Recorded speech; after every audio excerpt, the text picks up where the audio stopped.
Hello listener, अस्सलाम वालेकुम। खूबसूरत लफ्जों का सफर, कहानी एतबार का रिश्ता, एपिसोड 12। कहानी को आगे सुनने से पहले चैनल को सब्सक्राइब, कहानी को लाइक एंड शेयर करना ना भूलें।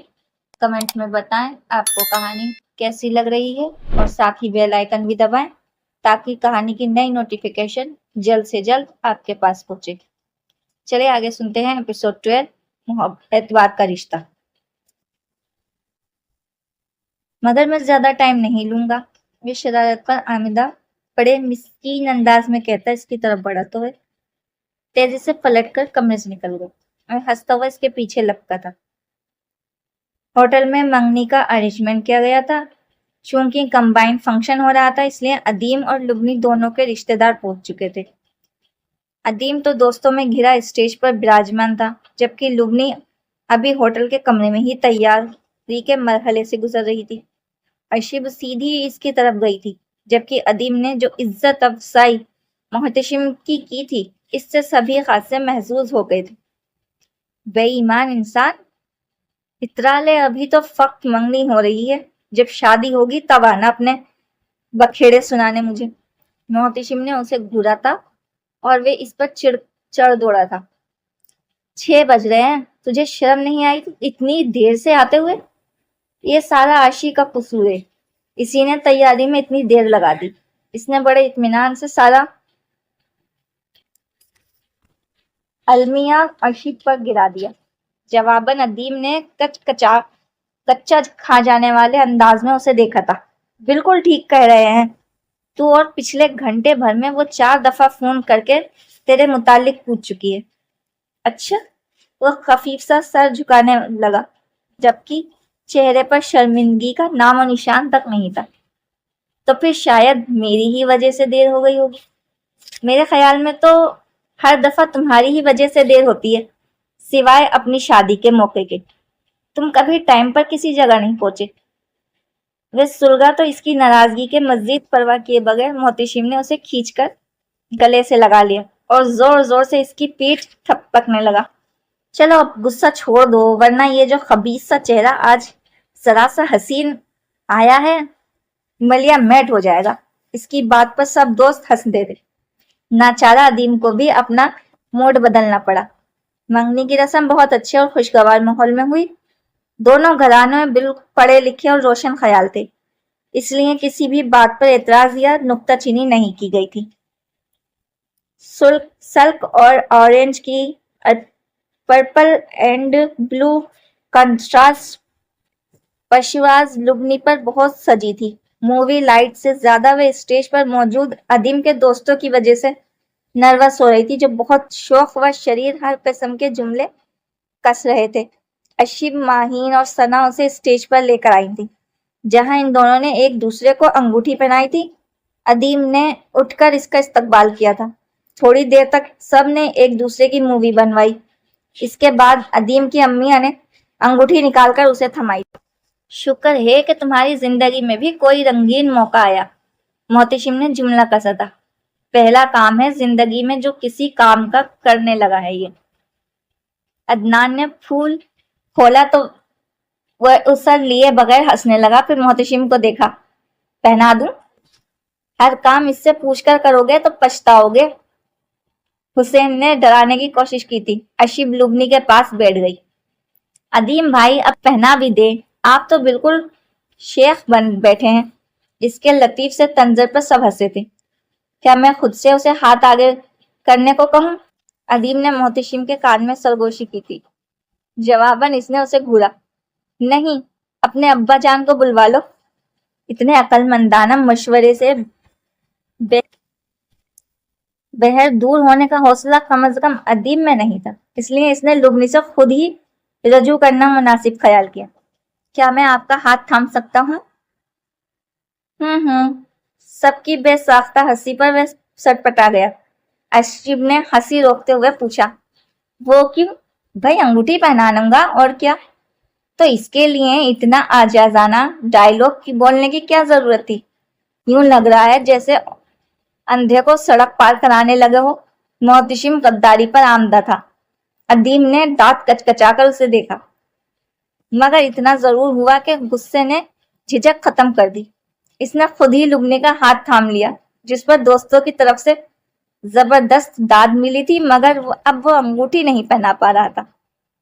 अच्छी तरह चेक कर ले अदीम भाई, बहुत भारी हाथ है, अशीब ने उसे डराया था। इसने हाथ में दबा इसका हाथ जैसे तोला, मगर ये तो काफी हल्का लग रहा है। ये सिर्फ देखने में ही हल्का है, असलियत जानने के लिए आपको थोड़ा इंतजार करना पड़ेगा। सना खिलखिलाई थी, जबकि लुगनी सख्त नर्वस हो रही थी। इसके हाथ की ठंडक अदीम को बहुत महसूस हो रही थी। अशीब को जल्दी लुगनी की घबराहट का एहसास हो गया था। चलें भी, जल्दी से अंगूठी पहना दें, टाइम खत्म हो रहा है मंगनी का। अरे वाह, वो हंसा था, फिर लुगनी की तरफ झुककर पूछने लगा, इजाजत है? मोहतशिम ने इसके शाने पर झापड़ मारा था। ना मुंह खुलवाओ, बच्ची का नुकसान ना उठाना पड़ जाए। हाँ भाई, अब जितनी इज्जत खुदा दे रहा है, इसी को गनीमत जानकर अंगूठी पहना दो, इससे पहले कि आंटी और अंकल की अपनी बेटी के लिए मोहब्बत जाग उठे। हुसैन ने भी दिल जलाना अपना फर्ज जाना था। वह इन सबको घूरने लगा, जो इस वक्त उसे दोस्तों की बजाय दुश्मन लग रहे थे। फिर यूं ही शरारतों के दरमियान इसने अंगूठी पहना दी। फिर भी जब वह इसका हाथ थामे रहा तो वह मैदान में उतर आए। भाई, अंगूठी पहनाई है मैंने, क्या ये मेरा नहीं हो गया? शुक्र है कि उन्हें याद नहीं, लिबास भी उन्हीं की तरफ का है, ये तो पूरी लुगनी आज ही ले जाते। माहिन ने सरगोशी की थी। अशीब हंसती हुई शरारत पर आमदा अदीम की तरफ मुतवजा हुई थी। उसे लेकर क्या करेंगे, बहुत भारी है ये, मगर है खूबसूरत। वे बड़े इत्मीनान से उलट पुलट कर इसकी मेहंदी से सजे गुदाज हाथ को देख रहा था। अब की बार लुगनी ने ही कस मसाकर हाथ खींचा था। वो तो शुक्र था कि सब खाने के लिए नीचे जा रहे थे। फक्त अदीम के दोस्तों का टोला ऊपर हॉल में रह गया था, या फिर अशीब के साथ माहीन और सना थी। अशीब ने लुगनी की रोनी सूरत से मुतासिर होकर अदीम को सोफे पर से उठा दिया, जिस पर इसने सख्त बुरा मनाया। मगर जब माहीन और सना ने भी लुगनी का पूरा पूरा साथ दिया तो उसे उठना ही पड़ा।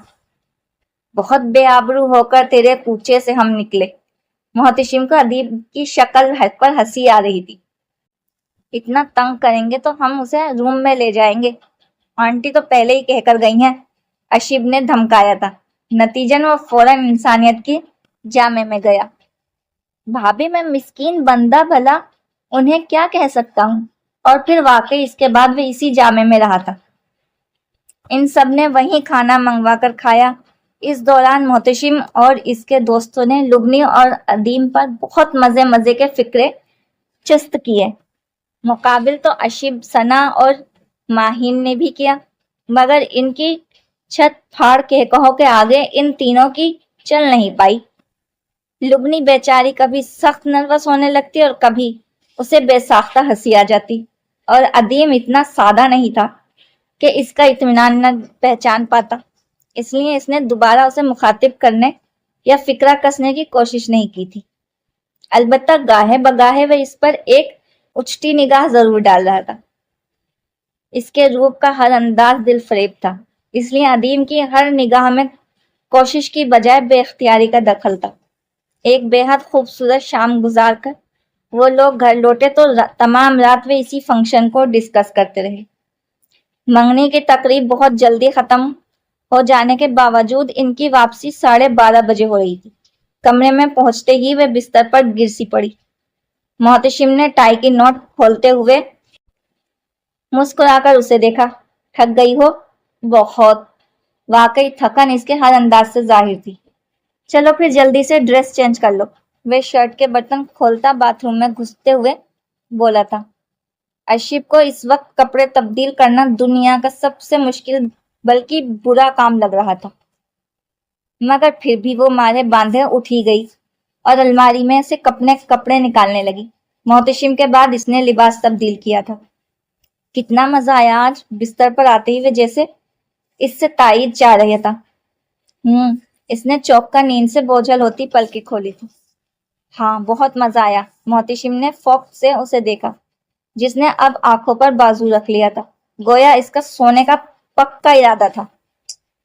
کتنی مرتبہ کہا ہے میں نے تم سے کہ دوپہر کو ضرور سویا کرو.